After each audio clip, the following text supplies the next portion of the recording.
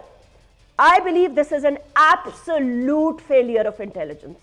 We cannot